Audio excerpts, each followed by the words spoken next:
ओम शांति। 27 दिसंबर 2022 बाबा के आज के महावाक्य हैं। बाबा समझाते, मीठे बच्चे, तुम्हें अभी ज्ञान का तीसरा नेत्र मिला है। तुम जानते हो, हर 5000 वर्ष बाद भोलानाथ बाप द्वारा हम ये ज्ञान सुनकर मनुष्य से देवता बनते हैं। तो बाबा हमें तीसरा नेत्र देते हैं। हर 5000 वर्ष बाद बाबा आते हैं, हमें ज्ञान सुनाते हैं, जिस ज्ञान को सुनकर हम मनुष्य से देवता बन जाते हैं। प्रश्न है, ज्ञान की धारणा ना होने का मुख्य कारण क्या है? बाबा समझाते, बुद्धि भटकती है, एक के साथ पूरा योग नहीं है, देही अभिमानी नहीं बने हैं, इसलिए धारणा नहीं होती है। बाबा कहते, बच्चे फैमिलियरिटी में नहीं आओ, एक दो के नाम रूप को मत याद करो, एक बाप दूसरा ना कोई, ये पाठ पक्का कर लो। दूसरों के पिछाड़ी ना पड़ो, बाप से राय लेते रहो, इससे तुम दुख से लिबरेट हो जाएंगे, धारणा भी अच्छी होगी। तो जब एक बाप से बुद्धि योग होगा, आपस में देहधारी के नाम रूप में नहीं फंसेंगे, तो बाबा कहते इस ज्ञान की धारणा भी अच्छी होगी। गीत है, भोलेनाथ से निराला कोई और नहीं। ओम शांति। भोलानाथ है देने वाला। भोलानाथ शिव बाबा को तो कहते ही हैं। भोलानाथ होकर गया है और बरोबर बिगड़ी बनाकर गया है। आदि मध्य अंत का राज बताकर गया है, इसलिए भगत गाते हैं। तुम बच्चे जानते हो, जिस भोलानाथ का गायन है, जो बिगड़ी को बनाने वाला है, वे हमारे सन्मुख बैठा है। भगत भगवान को याद करते हैं, उनकी महिमा गाते हैं और बाप अपना पाठ बजा रहे हैं। बाप ने ही आकर अपना परिचय दिया है बच्चों को। बच्चों की बुद्धि में बैठा है कि बाबा जो समझाते हैं वे बरोबर कल्प कल्प समझाते हैं। कल्प कल्प आकर पतित दुनिया को पावन दुनिया बनाते हैं, अभी बना रहे हैं। बहुतों को अभी पता पड़ा है, अभी बहुत हैं। जिन्हों को पता नहीं है, वर्षा लेने वाले होंगे तो कल्प पहले मुआफिक आकर वर्षा लेंगे। तुमको पहले थोड़ी ये मालूम था कि बाबा आकर वर्षा देंगे, अभी मालूम पड़ा है। बरोबर भक्तों का रक्षक है, आदि मध्य अंत का ज्ञान सुनाते हैं। उनको ज्ञान का सागर कहा जाता है। दिल से लगता है बरोबर ये वही है जो भारत में आकर जन्म लेते हैं। इनका अलौकिक जन्म गाया हुआ है।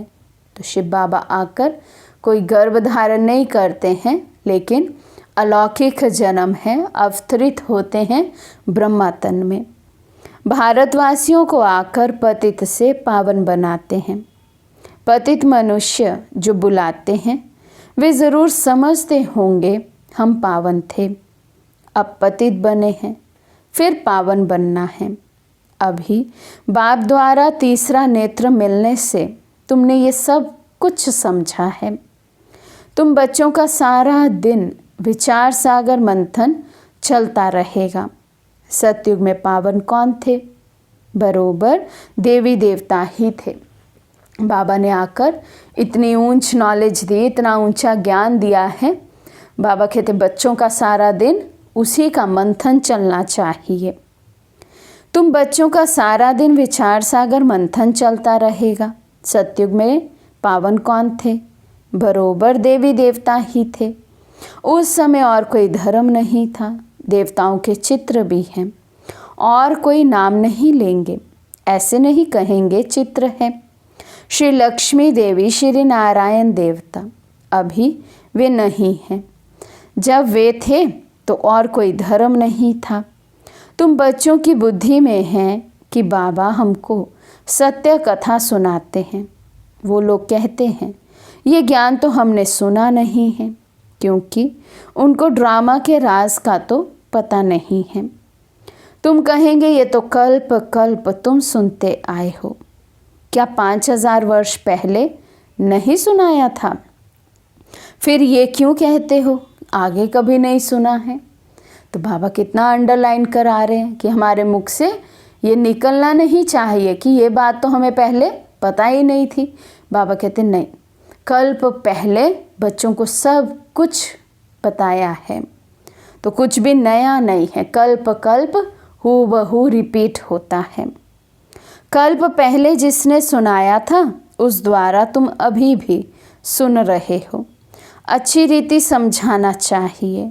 तुमने तो 5000 वर्ष पहले भी ये ज्ञान सुना था। देवताओं को 5000 वर्ष हुए हैं। उन्हों को मनुष्य से देवता किसने बनाया? अभी भी वही बाप फिर से बनाएगा। 5000 वर्ष बाद फिर से बाप को आना पड़ता है, रावण द्वारा पतित बने हुए को पावन बनाने। हिस्ट्री ज्योग्राफी मस्ट रिपीट, ये भी समझ में आता है। हिस्ट्री रिपीट होती है। सतयुग के बाद त्रेता, चक्र लगाते हैं। अभी कलयुग का अंत है। एक तरफ विनाश ज्वाला खड़ी है, दूसरी तरफ बाबा यहाँ आए हैं नई दुनिया स्थापन करने। अर्थ ये वही महाभारत लड़ाई है। समझते हैं इससे विनाश हो जाएगा मनुष्यों की दुनिया का। ये सबको समझ में आता है। पुरानी दुनिया का विनाश देखने में आता है। ये महाभारी महाभारत लड़ाई 5000 वर्ष पहले भी लगी थी। बाबा कहते अभी संसार में ये सब सीन प्रत्यक्ष देखने में आते हैं। हर एक देश जब दूसरे देश से लड़ने को तैयार है तो ज़रूर ही है सृष्टि का विनाश बहुत नज़दीक है। कई लाखों वर्ष की बात नहीं है। ये भारत ही स्वर्ग था। इन देवताओं का राज्य था। ये सतयुग के मालिक थे। चित्रों पर भी अच्छी रीति समझाना पड़ता है, इसलिए ही ये लक्ष्मी नारायण आदि के चित्र बनाए हैं। यूँ लक्ष्मी नारायण के चित्र तो भारत में ढेर हैं, फिर हम बनाते हैं। क्यों? हम अर्थ सहित बनाते हैं। इनमें पूरा ज्ञान है। मनुष्य तो मूंझे हुए हैं, इसलिए समझाया जाता है। सतयुग में इन्हों का राज्य था। बहुत थोड़े मनुष्य थे जो होकर गए हैं, वही फिर पुनर्जन्म ले पावन से पतित बनेंगे। ये दुनिया ही तमो प्रधान है, फिर पावन बनना है। समझानी तो बहुत सहज है। बाप कहते हैं मैं तुमको 5000 वर्ष पहले की कहानी सुनाता हूँ। लॉन्ग लॉन्ग अगो यहाँ इन लक्ष्मी नारायण का राज्य था, अथवा क्राइस्ट से 3000 वर्ष पहले सतयुग था। हेवनली गॉड फादर ने हेवन स्थापन किया। भारत को कहते भी हैं प्राचीन देश। इसमें गॉड गॉडेज राज्य करते थे। गॉड कृष्ण, गॉडेज राधे कहते हैं। राधे कृष्ण लक्ष्मी नारायण सतयुग में थे। फिर राम सीता त्रेता में 5000 वर्ष का हिसाब किताब क्लियर है। जब उन्हों का राज्य था तो बाकी सब आत्माएं मुक्ति धाम में थी। आत्मा तो अविनाशी है। आत्मा का कभी विनाश नहीं होता। ड्रामा भी अविनाशी है। आत्मा को 84 जन्मों का अविनाशी पाठ मिला हुआ है। इतनी छोटी सी आत्मा में सारा पाठ भरा हुआ है। ये कितनी वंडरफुल बात है। इसको ही कुदरत कहा जाता है।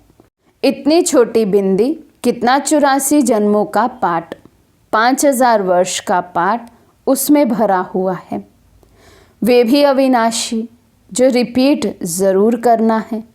ये बड़े ते बड़ी कुदरत है। परमात्मा भी बिंदी, आत्मा भी बिंदी, परंतु परमात्मा सुप्रीम है। आत्माएं तो सब एक जैसी नहीं हैं। नंबरवार है।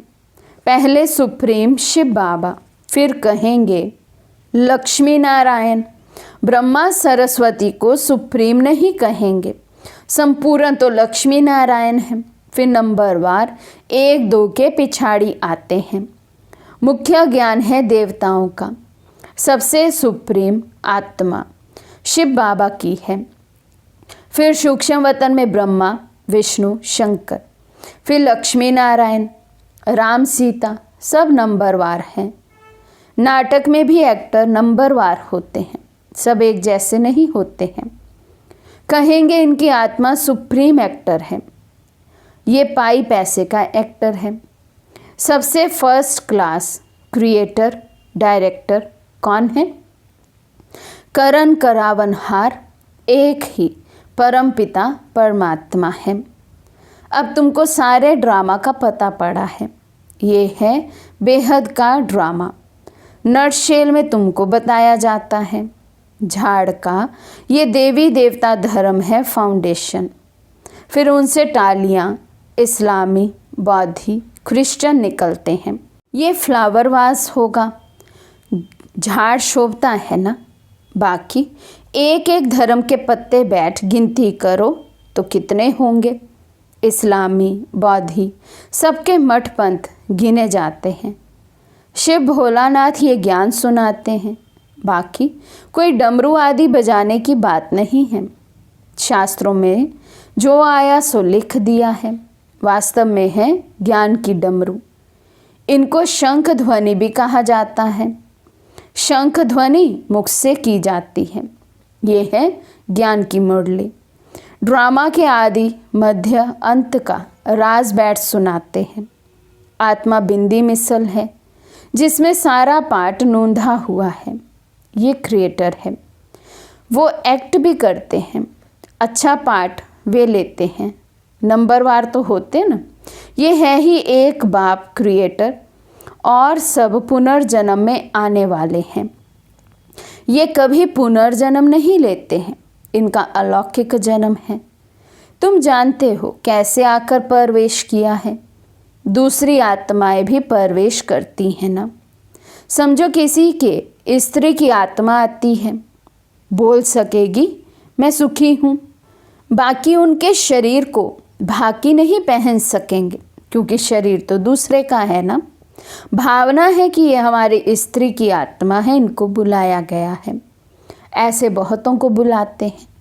अभी तमोगुनी हो गए हैं इसलिए एक्यूरेट बताते नहीं हैं। आत्मा क्या चीज़ है, कैसे आती जाती है, ये ड्रामा में पहले से ही नोंद है। ऐसे नहीं आत्मा निकलकर यहाँ आती है, वे मर जाती है, नहीं। बाप कहते हैं ये मनोकामना पूर्ण करने के लिए साक्षात्कार कराता हूँ। जो ड्रामा में नोंद है सो होता है। सेकंड पास हुआ, ड्रामा में नोंद। ये बेहद का नाटक है। बाप बिंदी है। बिंदी को भोलानाथ कहते हैं। कितना वंडर है।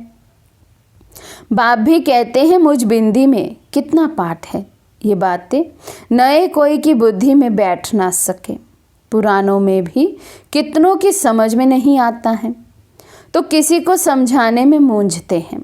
जैसे रेडियो में कोई बात करने में मूंझते हैं। इसमें मुरली बड़ी फुर्ती से चलानी है। वे पढ़कर सुनाते हैं। ये है ओरली। बाबा भी सब कुछ ओरली सुनाते हैं। तुम्हारी बुद्धि में धारणा हो रही है। कल्प पहले भी तुमने धारणा कर बहुतों को सुनाया है। फिर वे ज्ञान खत्म हो गया। अब फिर रिपीट होना है। ये ज्ञान कोई साधु संत की बुद्धि में नहीं है। वे परमात्मा को नहीं जानते। वे कह देते हैं आत्मा परमात्मा में मिल जाएगी। मिलेगी फिर कैसे? अभी तुम्हारी आत्मा जानती है कि हमारा बाप आया हुआ है, हमको नॉलेज दे रहे हैं। फिर हम बाबा के साथ घर जाएंगे। ये तुम बच्चों को रूहानी नशा है। ये है तुम्हारा प्रवृत्ति मार्ग। बहुत तुमको कहते हैं कि तुम तो कुमार अथवा कुमारी हो, तुमको विकारों का अनुभव ही नहीं। हम तो विकारी ग्रस्त में रहने वाले हैं। तुम हमको ये ज्ञान कैसे दे सकते हो? हम हैं युगल, हमको बैचलर कैसे समझा सकेगा? हमको तो युगल समझाए जो अनुभवी हो, विकार में गया हुआ हो, वही हमको समझा सकते हैं कि हमने ऐसे जीत पाई। ऐसे ऐसे बाबा के पास पत्र आते हैं। बात तो ठीक है, अब ऐसे अनुभवी से पत्र लिखाना चाहिए जिसने भल शादी की हो परंतु पवित्र हो। कोई को बाल बच्चे थे फिर पवित्र बने। ऐसे ऐसे हमको समझाएं। ज्ञान तो बहुत अच्छा है परंतु कोई तीखा समझाने वाला नहीं है तो मैं मूंझ जाता हूँ। बहुत बातें सामने आती हैं तो बाबा को कैसे कैसे बच्चे पत्र लिखते हैं, नए नए बच्चे बाबा को पत्र लिखते, बाबा ज्ञान तो बहुत अच्छा है लेकिन कुछ कुछ बातों की क्लैरिटी नहीं है, सुनाने वाले समझाने वाले उतने तीखे नहीं हैं। तो अनुभवी समझाने वाला हो।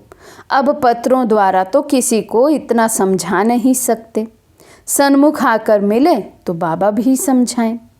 ऐसे ऐसे बहुत युगल हैं जो अपना अनुभव सुना सकते हैं कि हम ऐसे प्रवृत्ति में रहें, श्रीमत का पूरा पूरा पालन कर रहे हैं, खान पान की भी पूरी परहेज रखते हैं। कोई समझाने वाला ठीक नहीं है तो मूंझ पड़ते हैं। सर्विस के लिए बुद्धि चलनी चाहिए, देही अभिमानी भी बनना है।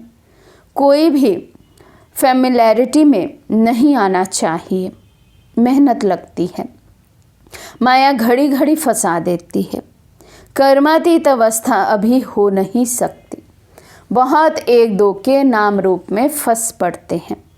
फिर बाबा को लिखते भी नहीं कि बाबा ये तूफान आते हैं, सच नहीं बताते हैं। बाबा को लिखें तो बाबा युक्ति भी बताएं, कोई कोई सच लिखते हैं। शिव बाबा तो सब कुछ जानते हैं, समझाते हैं। अगर ऐसी कोई चलन चली तो धर्मराज द्वारा बहुत दंड भोगना पड़ेगा। सारा दिन ख्यालात चलते रहते हैं, सेंटर पर आते हैं, कहते हैं फलानी बहुत अच्छा समझाती है परंतु अंदर शैतानी भरी हुई होती है। यहाँ तो एक के साथ योग चाहिए, बाप के सिवाय दूसरा ना कोई। क्यों दूसरे के पीछे पड़े? धारणा नहीं होती है तो ज़रूर कहाँ बुद्धि भटकती है, फिर राय भी नहीं पूछते हैं, डरते हैं। बाप कहते हैं मामेकम याद करो, इस याद से ही तुम्हारे विक्रम विनाश होंगे, दुख से तुम लिबरेट हो जाएंगे। मुक्ति तो सब मांगते हैं, मुक्त होते हैं दुख से फिर सुख में आएंगे। जीवन मुक्ति सबके लिए है परंतु पहले मुक्ति में जाकर फिर जीवन मुक्ति में आना है। अच्छा, मीठे मीठे सिके लदे बच्चों प्रति माता पिता बाप दादा का याद प्यार और गुड मॉर्निंग। रूहानी बाप की रूहानी बच्चों को नमस्ते। हम रूहानी बच्चों की रूहानी बाप दादा को दिल व जान सिकवा प्रेम से नमस्ते नमस्ते नमस्ते जी। धारणा के लिए मुख्य सार। फर्स्ट पॉइंट, बाप समान ज्ञान की शंख ध्वनि करनी है। सिर्फ पढ़ करके नहीं सुनाना है, धारणा करके फिर समझाना है। सेकंड पॉइंट, खान पान की बहुत परहेज रखनी है। श्रीमत का पालन कर प्रवृत्ति में रहते हुए कैसे पवित्र रहते हैं ये अनुभव दूसरों को सुनाना है। आज का वरदान है, साधन व सैल्वेशन के प्रभाव में आने के बजाय प्रकृति को दासी बनाने वाले विजयी भव। साधन व सैल्वेशन के प्रभाव में आने के बजाय प्रकृति को दासी बनाने वाले विजयी भव। कभी भी योगी पुरुष व पुरुषोत्तम आत्माएं प्रकृति के प्रभाव में नहीं आ सकती। आप ब्राह्मण आत्माएं पुरुषोत्तम और योगी आत्माएं हो। प्रकृति आप मालिकों की दासी है, इसलिए प्रकृति के कोई भी साधन व सेल्वेशन आपको अपने प्रभाव में प्रभावित न कर ले। साधना का आधार ना हो, लेकिन साधना साधनों को आधार बनाए, तब कहेंगे प्रकृति जीत विजयी आत्मा। स्लोगन है, एवर रेडी वे हैं जो हर घड़ी को अंतिम घड़ी समझकर चलते हैं। एवर रेडी वे हैं जो हर घड़ी को अंतिम घड़ी समझकर चलते हैं। अच्छा, ओम शांति।